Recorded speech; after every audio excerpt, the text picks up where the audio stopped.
welcome. We're going to get started with this session, Youth Climate Action Now, Climate and Food Justice. So first, I just want to let you know the session is going to be recorded.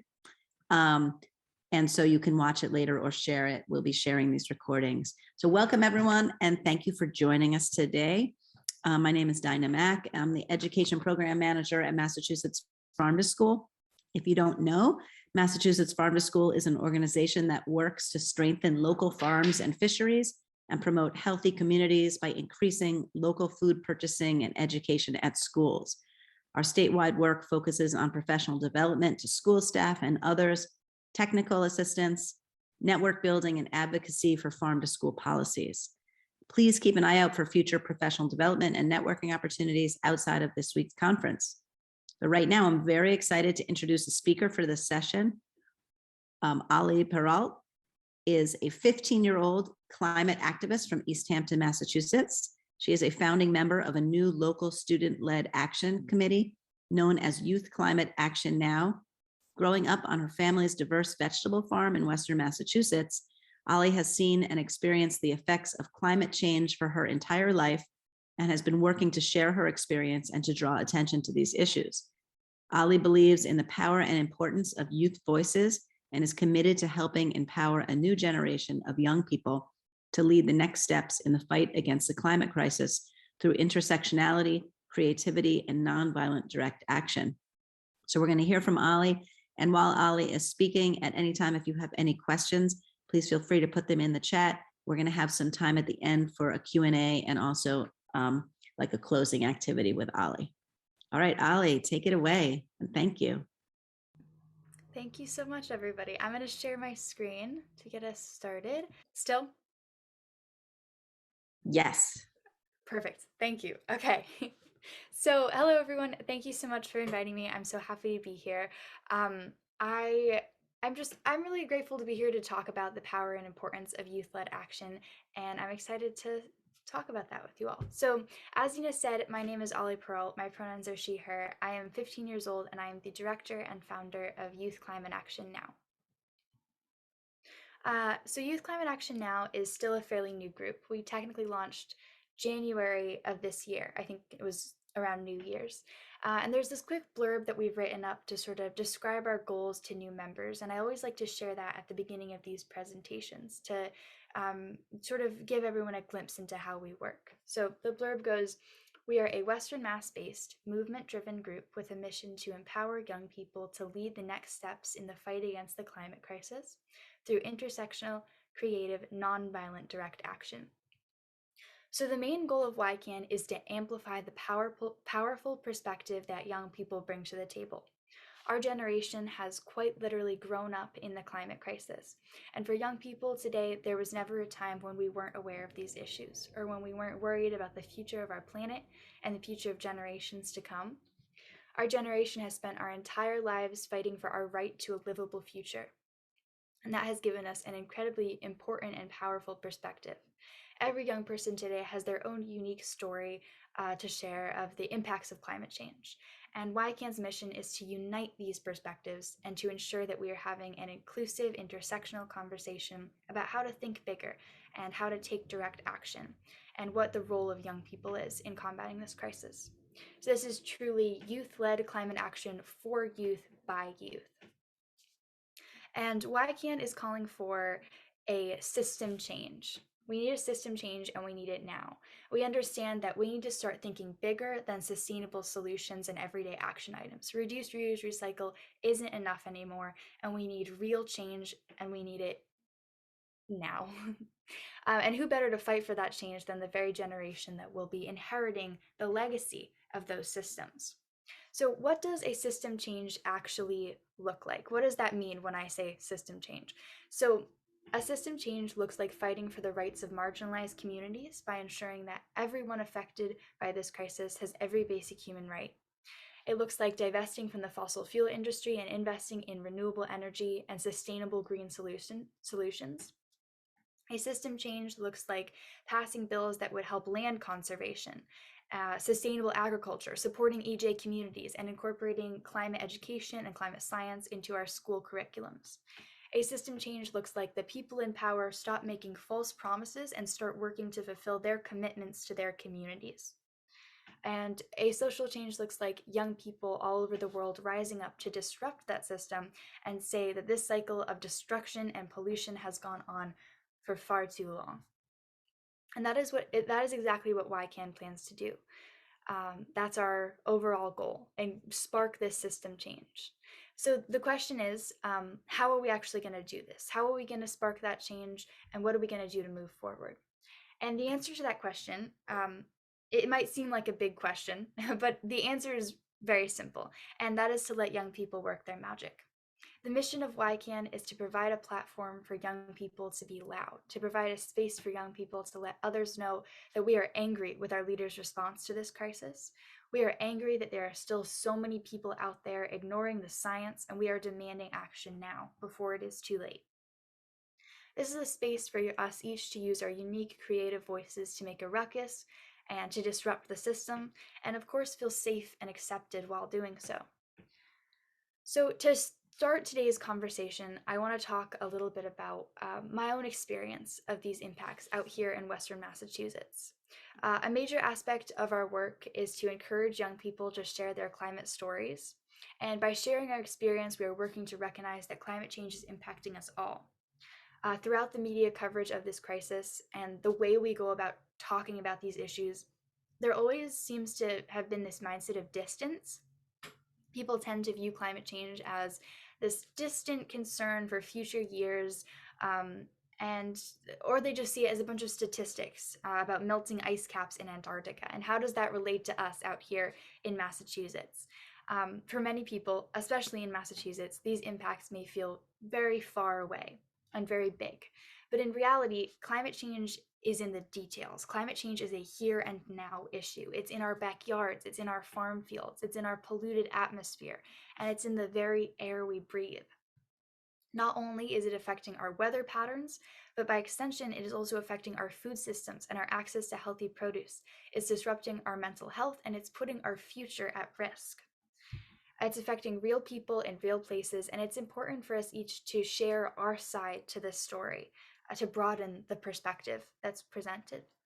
So I grew up on my family's farm, and there's some pictures up on the slide of my farm. We are a certified organic diverse vegetable CSA in Western Mass. And for my whole life, I've seen and experienced the effects of climate change firsthand. Over the last few years, the climate crisis has been affecting us in extremes. So the natural weather patterns of Western Mass have regular, normal ups and downs, and we are used to going through these changes where we go through a few weeks of drought or we get a few inches of rain in one night, but we are not used to going through season-long droughts and experiencing such heavy storm damage. In the last few years, the effects of climate change have simply been more and more visible and impactful for us, and that is just going to increase. So a perfect example of this is the extreme rainfall we experienced in early summer of last year. For our farm, it rained more in the months of June and July than it normally does throughout the whole season.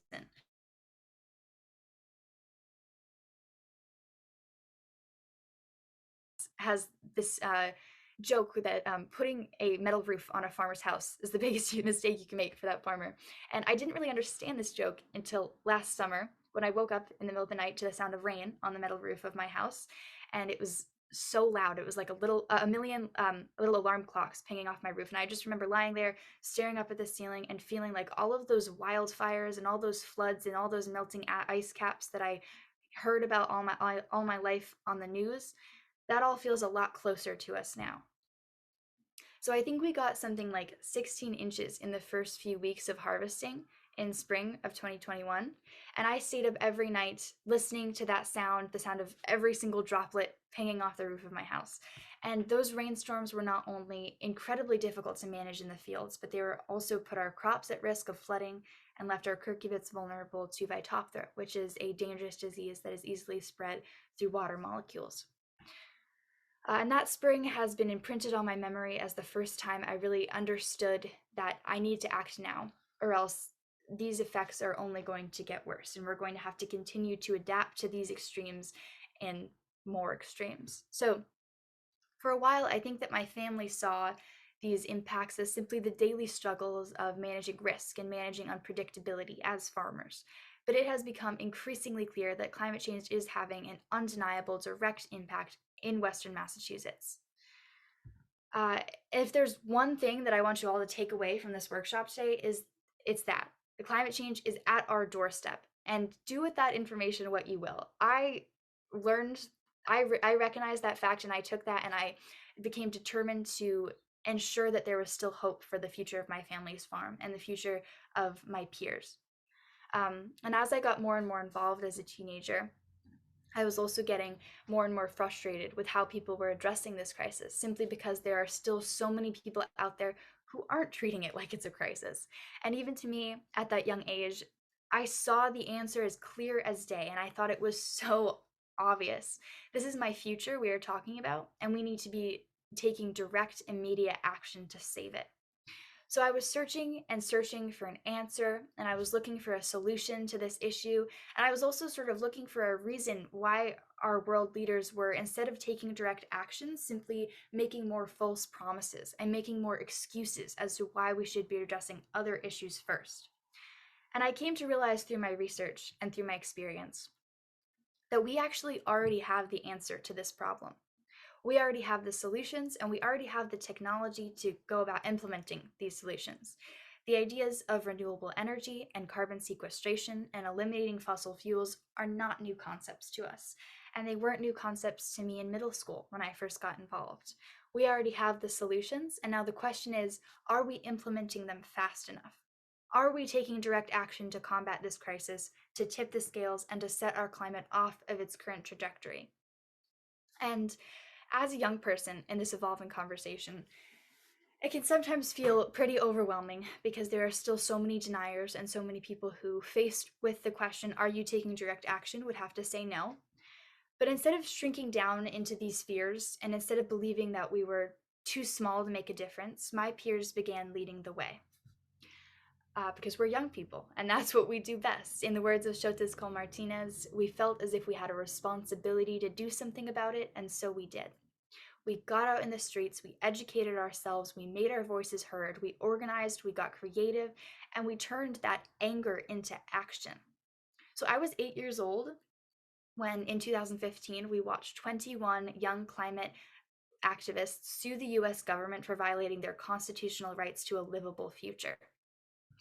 And then in 2018, I was 10 years old when I first heard Greta Thunberg's name, and I first saw the global climate strikes starting up all over the world.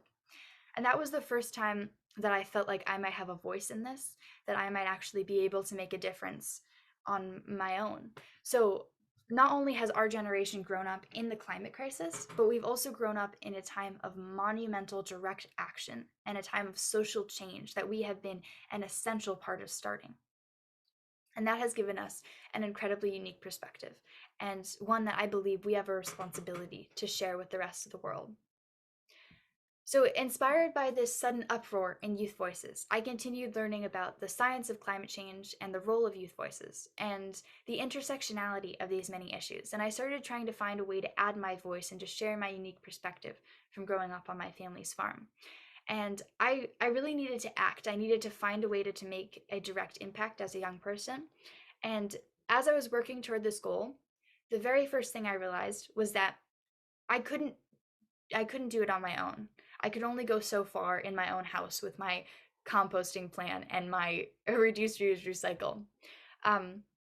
So I started working to make connections in my community. I reached out to Climate Action Now of Western Mass in October of last year and offered to get together a group of students to help organize their first ever youth-led working group.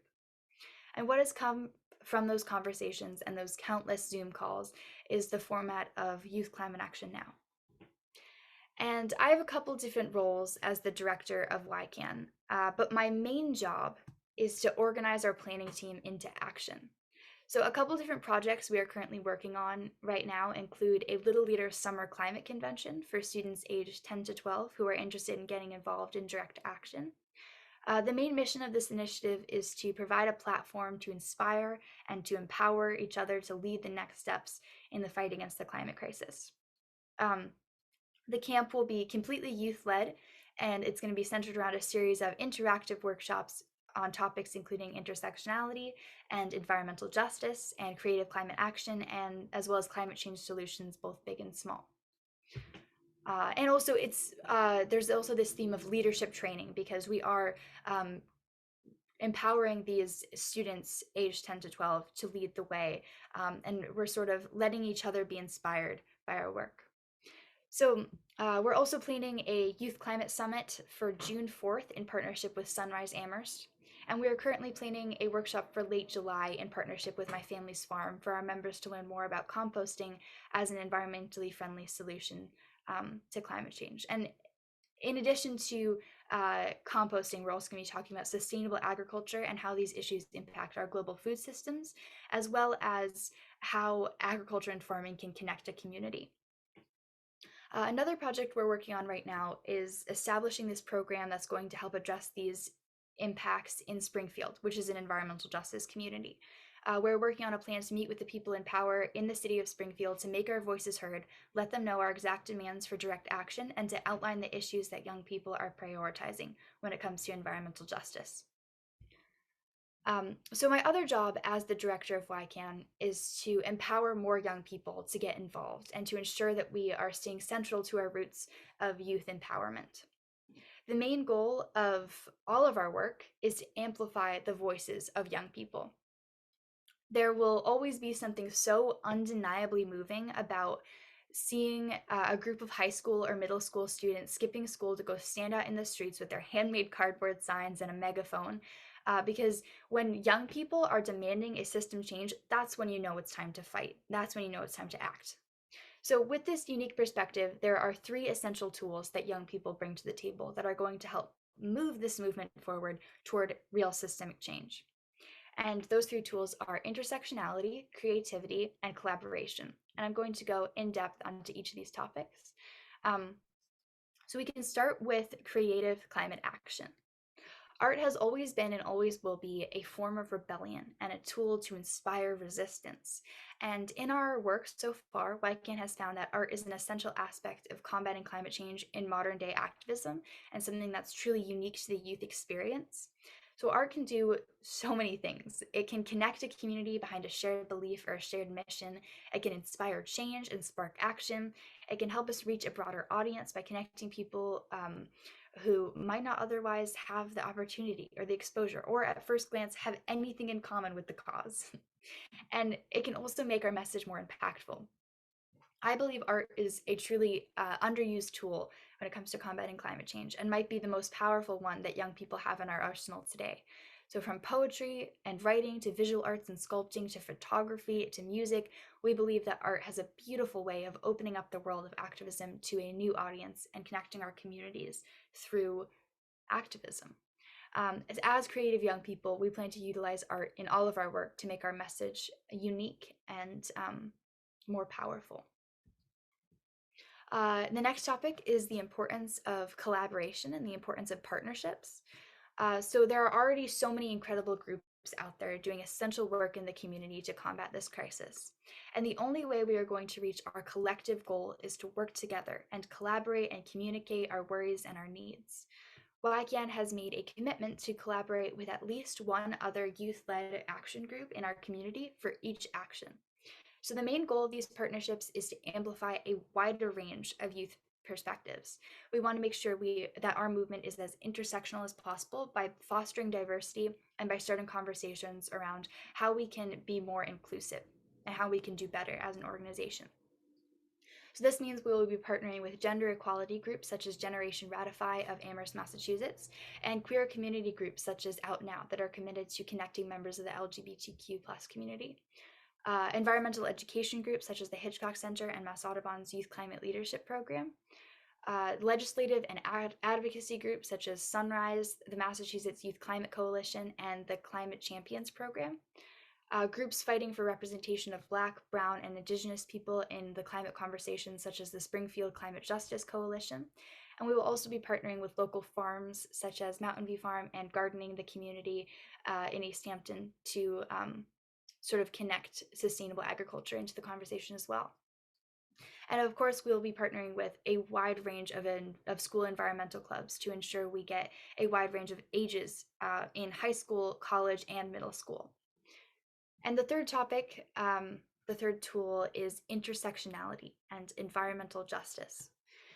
So, a civil rights advocate and law professor named Kimberly Crenshaw first coined the term intersectionality in 1989 to draw attention to systems of oppression that overlap or intersect to create unique social issues that are far too often overlooked by the greater society.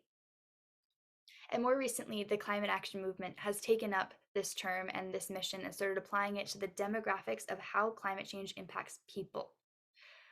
So, in a big part of our mission, we emphasize the fact that the climate crisis is going to affect everyone and everything. And this is undeniably true. And we all know that. This is something that we hear every day in the media, and even more if we are a part of an action group in our communities. However, aside to the same story that we hear less often is how the environmental and health consequences of climate change do not affect everyone equally.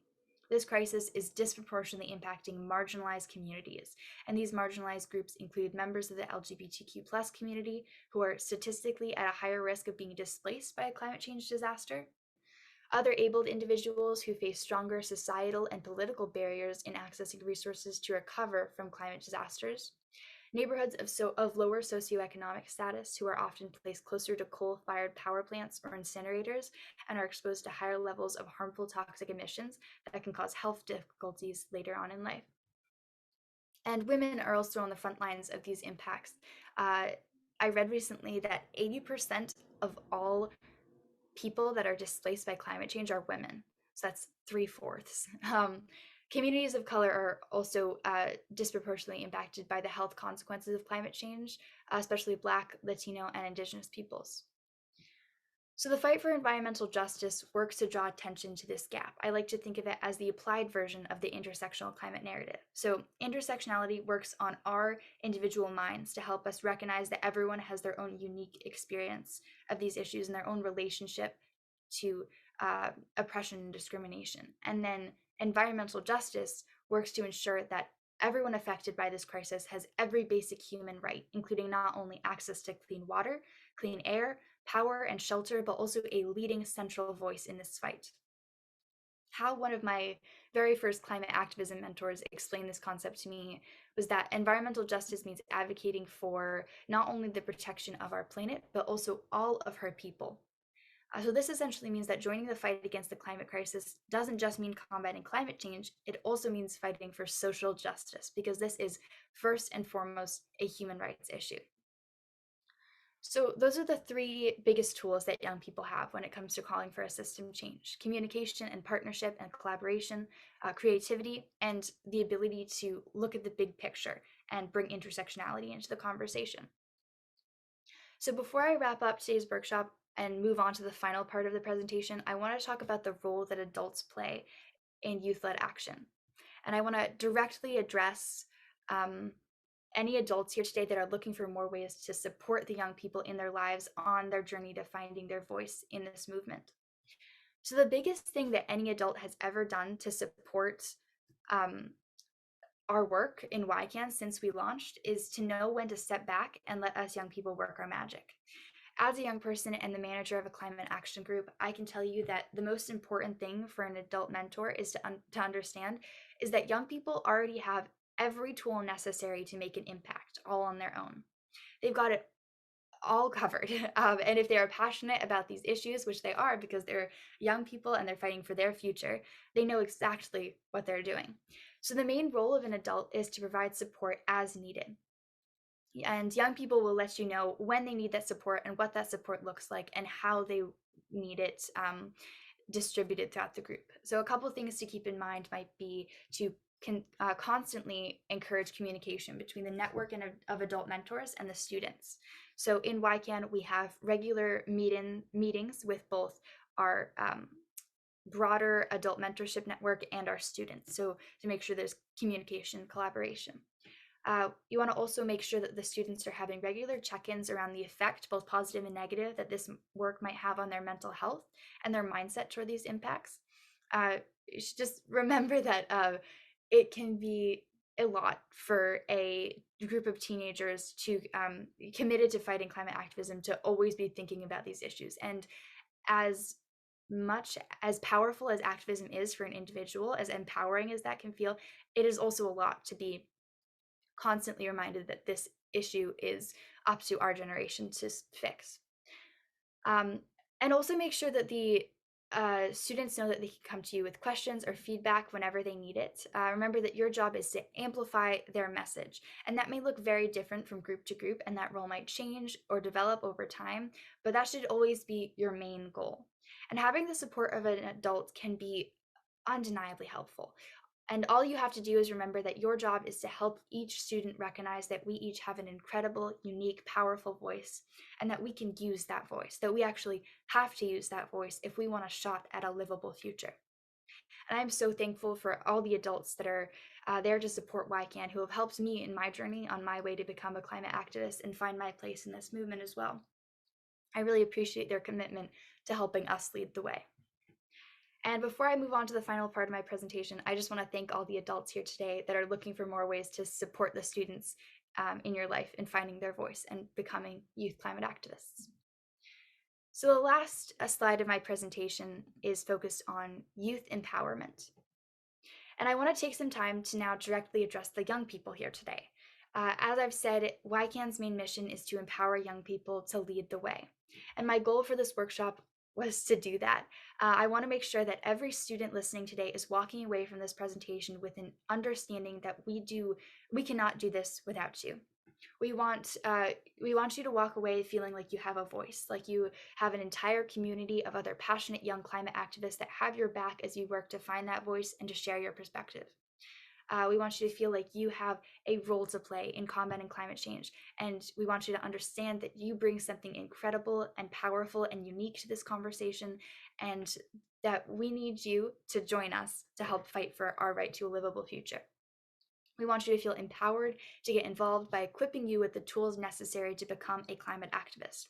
And I say become a climate activist, but what I really mean is recognize that you are already a climate activist, because each of us already has all of the tools needed to be a leader simply because we are young people in our society today. The only requirement to becoming an activist is to care and to act on that passion and turn it into something meaningful, because we can't let this workshop stand alone. If all we did to combat climate change was show up to an event and learn about why it is important and hear some statistics from some adult expert, then we wouldn't be making any progress and nothing would change. So I need you to walk away from this workshop knowing how to move forward to fulfill your responsibility to future generations. The biggest thing you can do as a young person looking to make a difference is join a local youth-led climate action group in your community, because we cannot do this alone.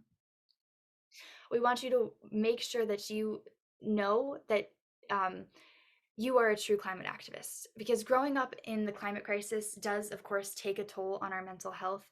Growing up knowing that this mess has been left to our generation to clean up is a lot for us.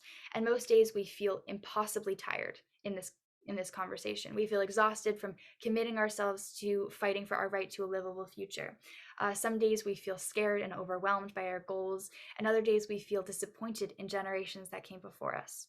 But most of all, young people today are angry. We are angry with our leaders' response to this crisis, and we are angry that there are still so many people out there ignoring the science. And I want you to recognize that anger, because that anger is so important. It is the greatest tool that young people have in our arsenal today. We need to take that anger and we need to turn it into action. We need to turn it into inspiration. The biggest solution to feeling hopeless is to become your own source of hope. The biggest thing for a young person's mental health is to become an activist and give their passion meaning. Young people today have grown up in a world on fire, and we do not have the time or the luxury to sit back and watch it burn. And young people are very good at taking action. We're actually experts in taking action. So if there's one thing that you young people take away from today's conversation, it should be that your anger is powerful, and I need you to use that anger and join the fight. So that concludes my presentation for today. Thank you all so much for showing up today and helping to provide this platform for me to share my perspective. I think we have some time for questions, and then I'm also going to put 2 links in the chat, but first I'm going to stop screen sharing.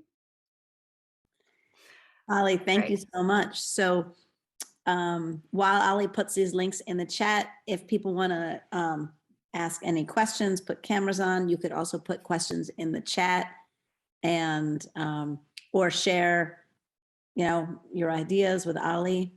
And I see a classroom here. So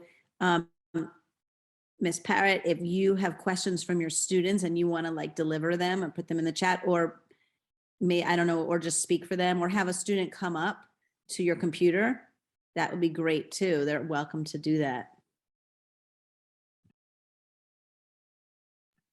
And we have a question, Ollie, in the chat, where there are some other active YCAN chapters besides Western Mass. So because we are so new, we are the only chapter right now, but we plan to have a broader Massachusetts level action group, and hopefully in the future there will be a lot more branches. But also, we say that we are Western Mass based, but a lot of our members are from all over Massachusetts. So if you're interested in joining, definitely don't feel restricted by where you live. And the person that asked that question, Stephen, where are you located? I'm on Cape Cod. So Ollie, what would you say if there was an educator or student who was in Cape Cod who might want to get involved with YCAN? How would they go about doing that? So recently, we've sort of been letting this format evolve where people from different regions of Massachusetts contact us and propose this action idea for their school or their community, and then we work to support them in organizing that and getting the foundation for your work set up. So there's two ways to get involved in YCAN. You can ask for our support in planning and action, and you can also join us as we are working to organize our actions. Okay, thanks. So JFK Middle School said, excellent presentation. The kids are interested in learning more and some would like to join your group. How can they join? Is there a website link? How do they get involved? Oh, I see a student. Yes, so okay, we have two links that we're going to put in the chat. The first is our YCAN email. You can email us anytime with questions after today's workshop. If you have connections in your community that you want to share with us, that's always so helpful. The other link I'm going to put in the chat is to our web page, and I want to make sure it is the correct link because we have a couple different websites currently. Okay, it is. Great. And through this, you can sign up for our monthly gatherings. We don't have our monthly gatherings established quite yet, but if you register through the YCAN form, you'll be added to our mailing list. And if you're a young person, we'll be contacting you shortly with some action items.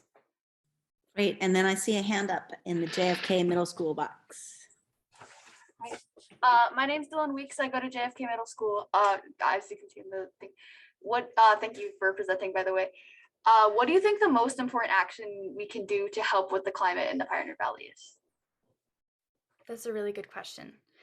I think currently it is organizing protests. I feel like after the pandemic, we're right now we're just getting back to the activism format of protesting and marching. And I went to my very first march recently, and I can't believe I've never been to a march before, but it was my first march. It was in Amherst, and it was so inspiring to see all of these people ready to act. And I feel like our political leaders should see that and understand that we need a system change. Young people are calling for that, and that's our next step moving forward. So our job as young people is not to give them the solutions because they already have the solutions. Our job is to organize and get out in the streets and wave our handmade cardboard signs and amplify our message as much as possible. So I'd say it's really to join a youth-led climate action group and come to those rallies. When do you think the next protest is going to be, and where? And where? That's a great question. am not sure. So YCAN is planning a form of a march on June 4th with Sunrise Amherst, but that is a Sunrise Amherst event. So I don't want to give any specific information about where that's going to be or what time that's going to be, but I would just save the date, June 4th. We're going to have a rally somewhere in Amherst, but that's all the information I can give you so far. Where's the best place to find all this information? So it's probably our YCAN newsletter. If you're looking to show up to YCAN rallies and YCAN events, then that's our best form of communication. We usually send out regular newsletters and regular emails. But I'd say if you're looking for other climate action groups, social media is really an underused tool to get the word out. I think we've been using social media recently to reach a broader audience that's not just in Western Massachusetts. So definitely using Instagram and just searching for local rallies, that's a good way to go about it too. And what is your Instagram? That's a great question. Our Instagram is Youth Climate Action Now, and we have our logo right on the front. Ollie, I might have just put it in the chat. You're at Youth Climate Action Now on your Insta. Yes, thank you so All much. right. That's very helpful. I'm a new Instagram user, and I've never used Instagram before, so it's a new experience for me. So yes, thank you so much, Dinah. All right, thank you. Yeah, thank you for asking such great questions.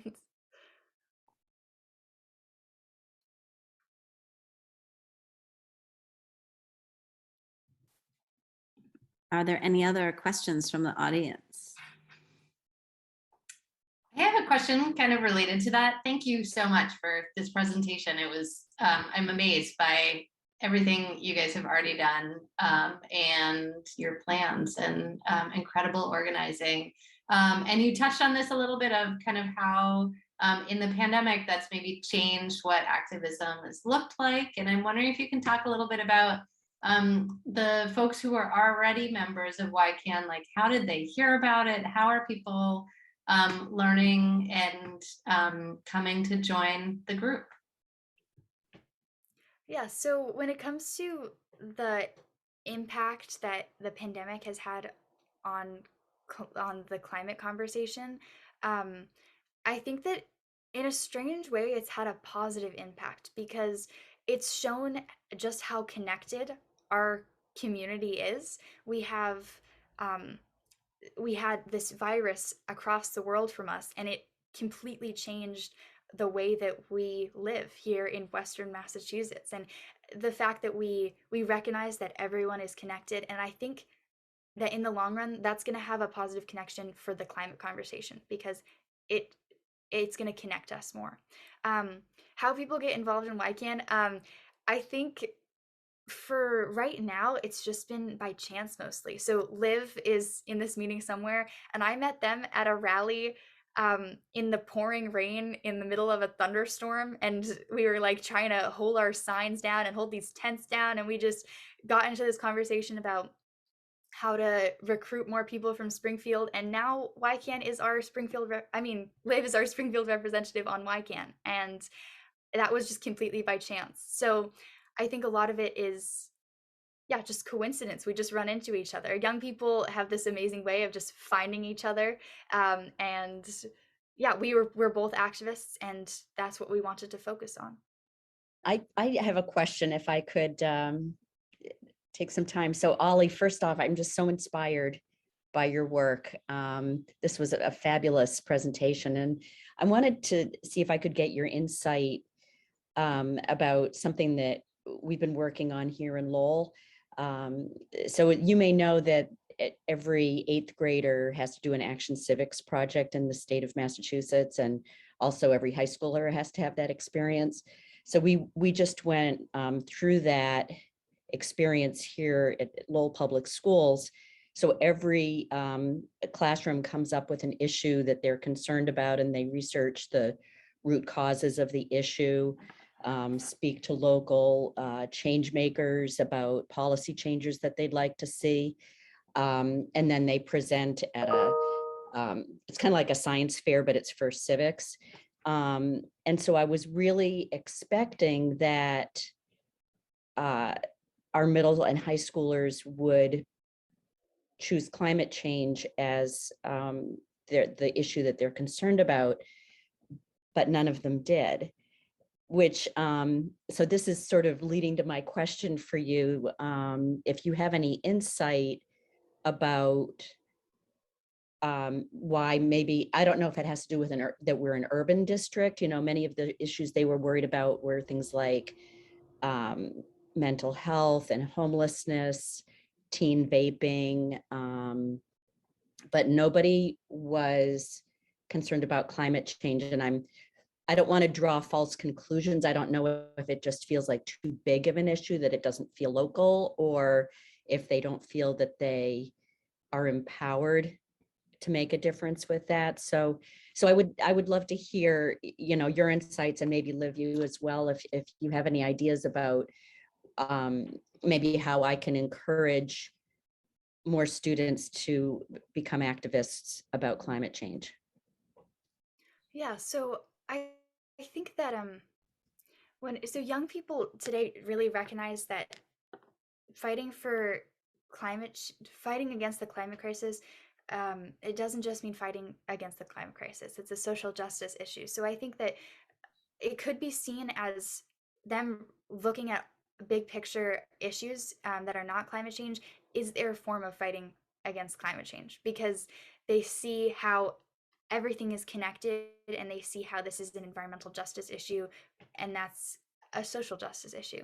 But I think when it comes to empowering more young people to get involved, it's really important for there to be that teacher or parent or adult there to just plant the seed of big picture action, because when an adult is doing that, it gives students the autonomy to just go crazy and do what we do best, which is call for system change. And so I think that an adult's role is really to just give the littlest push towards climate change, and maybe that can happen for this. Liv, do you want to add anything to that? I think you might have some ideas about this. Yeah, so Springfield is also more of an urban area. Obviously a large part of our community is Black and brown, and that means that Springfield is disproportionately affected by the climate crisis. We at the Springfield Climate Justice Coalition are currently fighting against an Eversource pipeline that will deeply affect our community and deeply affect Black and brown folks. So it's difficult. I think some of it's that it's hard because you want them to care, but you don't want them to be scared. It's in a way we should all be scared, but it's such a difficult balance, and that also brings into the conversation mental health. But I think Ollie said, it's the intersectionality, right? Because as a queer femme person, I'm not only affected by the climate crisis, I'm affected by homophobia, I'm affected by sexism. So my activism doesn't just relate to helping the climate, it also relates to fighting against anti-LGBTQ hate. So it's in a way you kind of have to do everything because it's also interconnected. So to achieve all these different goals, sometimes you have to do something that you wouldn't maybe necessarily think would be relevant to achieving your goal, but it is. I would, I think it's most kids these days are aware of the climate crisis, whether or not they consider themselves to be climate activists. But I think eventually in your work, if you're working on, talking about homelessness and stuff like that, it will show you, eventually bring you to how, in your research, how the climate crisis affects homeless people. So yeah, I think just encouraging them to kind of look at what climate change means and some solutions could be a good idea. Um, but yeah, I think one way or another, like we all find ourselves wanting, especially as young people, wanting to fight against this crisis because we realize that if we don't, we will not be alive in 20 years. So Well, thank Yeah, you, I both think of you. That's, you gave me a lot to think about. I think the intersectionality piece of what you've been talking about, Ollie, that's something I'm going to go back and review and think more about. It's a complicated question. It impacts so many other social justice issues, as you're saying. So I'm gonna keep supporting our students to try to make a difference as activists. You've, your presentation today has been very inspirational, so I'm very grateful. Thank you.